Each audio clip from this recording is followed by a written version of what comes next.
Zınar merhabalar. Bugün de yine çok önemli gelişmeler vardı. Gün boyu hem saldırılar hem de bu saldırılara karşı direnişler vardı. Senin notlarında neler var? Kısacası sen de günün özetini isteyelim lütfen. Evet, öncelikle hepinize iyi akşamlar, iyi yayınlar. Gün içerisinde aslında takip ettik. Biz de süreci izlemeye çalışıyoruz. Dün gerçekleşen bir görüşme vardı. Bu görüşmenin ardından aslında Suriye geçici hükümeti ve basın organları tarafından bazı açıklamalar yapıldı. Fakat bütün gözler Kassede yetkilileri üzerindendi. Özellikle heyette yer alan Mazlum Avdi ve İlham Ahmet'in bu konuda bir açıklaması yapması bekleniyordu. En son akşam saatlerinde Kassede medya basın sözcüsü Ferhat Şami'nin de aktardığı biçimiyle önümüzdeki günlerde veya önümüzdeki saatlerde bu açıklamanın gelmesi bekleniyor. Tabii bu açıklamanın gecikmesi aslında halk içerisinde de bazı soru işaretlerine yol açmıştı. Tek taraflı bir açıklamanın olması, sürekli Şam'a bağlı basın medya organlarında böyle haberlerin yayınlanması özellikle aslında bu noktayı sormak Ferhat istiyorum. Şami'nin de kendi açıklamasında Sesimi alıyorsan Zınar, özellikle bu noktayı biraz daha açmanı istiyorum. Neden sürekli tek taraflı bir açıklama yapılıyor ya da heyet henüz yerine dönmemişken neden HTŞ kaynakları bu bilgileri sızdırıyorlar? Sence buradaki amaç nedir? İşte Ferhat Şami de tam bu noktaya dikkat çekmişti. Aslında özel bir savaş yürütülüyor. Kürt halkı üzerinde bir algı operasyonu yaratılmaya çalışılıyor. Şu anda sanki her şey güllük gülistanlık yürüyor. Sanki her şey halledilmiş gibi. Mesela özellikle dün toplantı biter bitmez Suriye'ye bağlı Suriye'deki Şam hükümetine bağlı medya organlarında yayınlanan maddelerin başında ateşkesin sürekleşmesinin sağlandığı veya işte bu konuda anlaşıldığı söylenmişti. Ama sabah saatlerinden itibaren baktık ki sahada herhangi bir ateşkes durumu söz konusu değil. Yani bu aslında bu yaklaşım, bu durumlar şöyle bir toplum içerisinde şöyle bir algıya yol açtı. Yani demek ki toplantıda herhangi bir anlaşmaya varılamamış. Eğer anlaşmaya varılmış olsaydı ve eğer gerçekten Şam basınının iddia ettiği gibi bir ateşkesin sürekleştirilmesi üzerinde uzlaşılmış olsaydı o zaman bu sabah saatlerinden itibaren Girkideki hattındaki Milanpaşa ve Yusufiye köylerine drone saldırıları gerçekleşmeyecek olacaktı.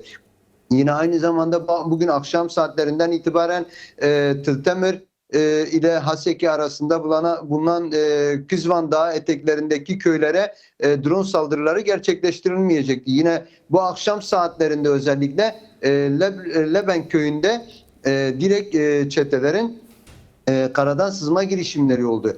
Eğer gerçekten dünkü yapılan görüşmede bir ateşkes sağlanmış olsaydı, bir uzlaşıya varılmış olsaydı bu çerçevede bu köye bir sızma girişimi olmayacaktı. Çeteler öldürülmeyecekti mesela. YPG'nin Kassede'nin yaptığı açıklamada bu köye yönelik gerçekleştirilen saldırıda 4 çetenin öldürüldüğü, ikisinin de yaralandığına dönük bilgiler paylaşıldı. Şimdi bu noktada tabii bu şunu yaratıyor. Özellikle şöyle bir algı yaratıyor. Demek ki dün gerçekleşen görüşmede herhangi bir sonuç alınmamış. Pozisyonlar eskisi gibi korunuyor. Ancak geçici Şam hükümetinin yaptığı açıklamalar aslında biraz algı yönetme operasyonu oluyor.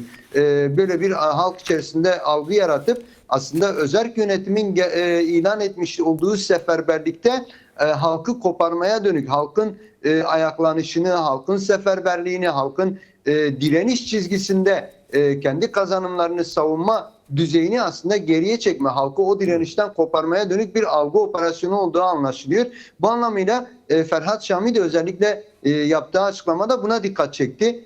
Bunun üzerinde durdu. Yani halkımızın özellikle hem Rojava Kürdistan'ında şu anda seferberlik düzeyinde mevzilerde kendi kazanımlarını korumaya dönük direniş cephelerinde yer alan halkımıza dönük hem de gerekse Güney Kürdistan'da gerekse Kuzey Kürdistan'da yine diasporadaki Avrupa'daki ve diğer dünya ülkelerindeki halkımızın ayaklanışını, serhıdanlarını, o bölgelerde bulundukları yerlerde ki yetkililere dönük gerçekleştirdikleri kitlesel eylemlerle yürüttükleri baskıları devam ettirmesi gerektiğine dönük bir çağrıydı aslında Ferhat Şami'nin yaptığı çağrı.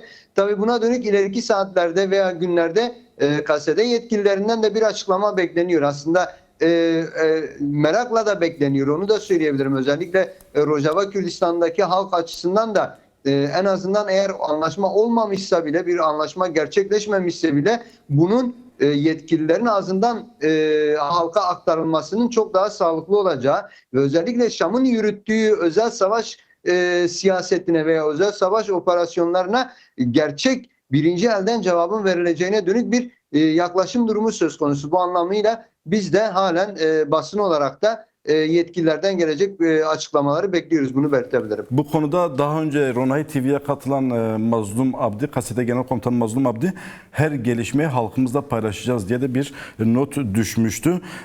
Bekliyoruz. Evet, aslında şimdi halkın duruşuna da biraz bahsettik. Bugün yine görkemli bir tören yapıldı. Hem Kamışlı'da hem Derik'te şehitlerini uğurladı Kürdistan halkı, Rojava halkı. Dün de Kobani'de uğurlamıştı. Halkın bu direnişteki yeri, özellikle Rojava halkının bu direnişteki yerini birkaç kelimeyle bize özetlersen neler söylemek istersin Zınar?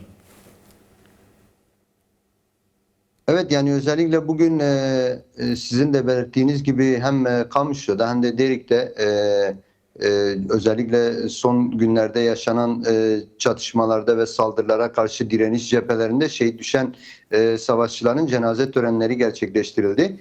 Bu cenaze törenlerinde de aslında ortaya çıkan görüntüler, verilen mesajlar direnişin süreklileştiğinin ispatı oluyordu. Yani bu halk özellikle 11 yıllık, 15 yıllık affedersiniz 2011'den beri yapmış olduğu siyaset ve strateji çerçevesinde kurmuş olduğu sistemini, elde etmiş olduğu kazanımlarını kanın son damlasına kadar her türlü saldırıya karşı koruyacağının kararlılığını tekrardan göstermiş oldu.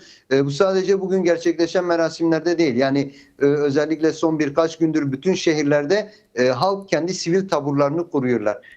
Mesela daha dün Kamışlı'nın Garbi kentinde 2 tabur kuruldu. Yine Girkilegi'de bir tabur kuruldu. Köyler tabur tabur silahlanıyorlar.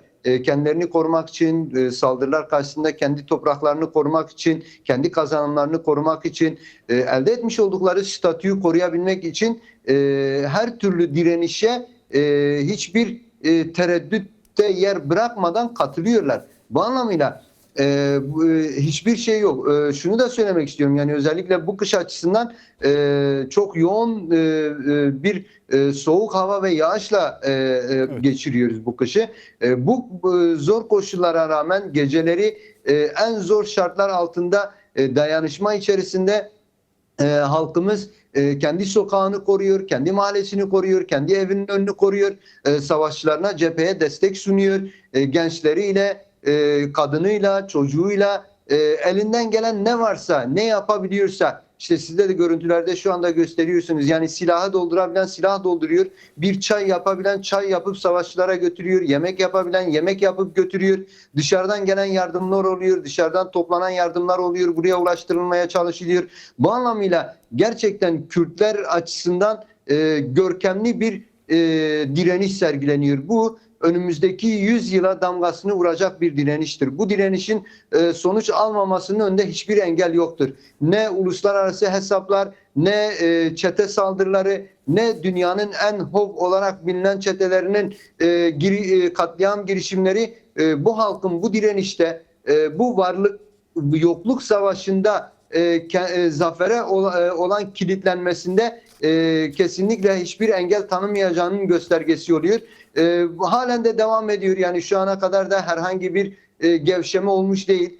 Tüm özel savaş yöntemlerine karşı, tüm bu halkı yıldırmaya dönük yapılan açıklamalara, yapılan girişimlere rağmen halk kararlılıkla direniş cephelerini güçlendiriyor. Bu konuda kuzeyden gelen halkımız da, güneyden gelen halkımız da bu cephelerde yerini alıyor. İşte yine haberlerinizde de sıkça rastlıyoruz. Özellikle Avrupa'da gerçekleşen eylemlerin buradaki cephedeki savaşçılara sunduğu moral, olduğu desteği görüyoruz. Cepheden ya arkadaşlarımız bildiriyorlar. Yani bunlar çok önemli. Özellikle dışarıdan Rojava'nın sahipleniyor olması çok önemli ve bunun devam etmesi, gerçekten Rojava'nın başarıya ulaşabilmesinin temelinde yatan en önemli faktörlerden biri de Kürt halkının dostlarının Avrupa'dan, Güney Kürdistan'dan, Kuzey Kürdistan'dan, Türkiye'den, bulunduğu herhangi bir coğrafyadan Rojava'yı desteklemesi, elinden ne geliyorsa Rojava için yapabiliyor olması Rojava'nın başarısı için aslında bir garanti olacaktır. Bunu belirtebilirim. Evet Sınar, çok çok teşekkür ediyorum.